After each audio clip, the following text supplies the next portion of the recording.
Hey everyone, good morning. So I just got vaccinated. I got my second dose already, and I thought I should share a few things about the iPhone 13 mini, which we have unboxed earlier. So I'm not really a tech kind of person, but I know my way around cameras, so I'm just going to share my perspective as a content creator. So, can the iPhone 13 mini possibly replace our digital cameras? So the short answer is no. The camera is really good, but it's not as good as our digital cameras yet. But it's getting there. I love the cinematic mode. It gives a wider range of aperture, which gives us a shallow depth of field, which is really nice. And it's something that you can't do in the previous iPhones.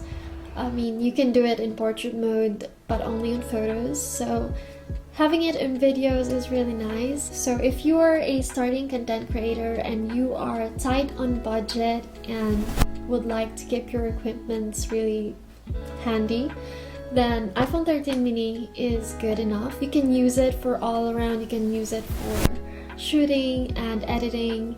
So if you guys didn't know, I have been editing in my iPad or my phone for the last year. So if you are a content creator, battery life is very important because you have to have your phone going all day. I mean, you don't want to be outside and doing amazing things and not be able to film it because your battery has died.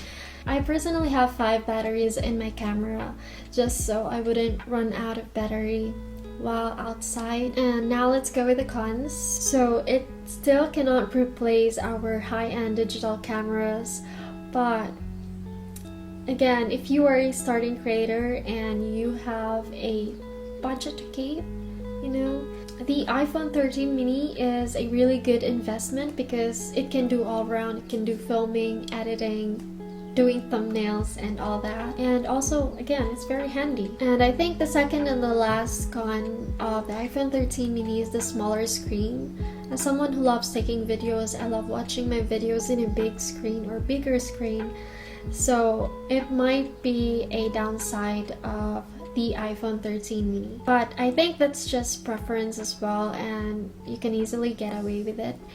But yeah, that is my pros and cons as a content creator. Yeah, I'm just going to end this video here. I hope you enjoy this video. If you do, please give it a thumbs up and also consider subscribing into my channel. And yeah, see you on my next vlog. Bye!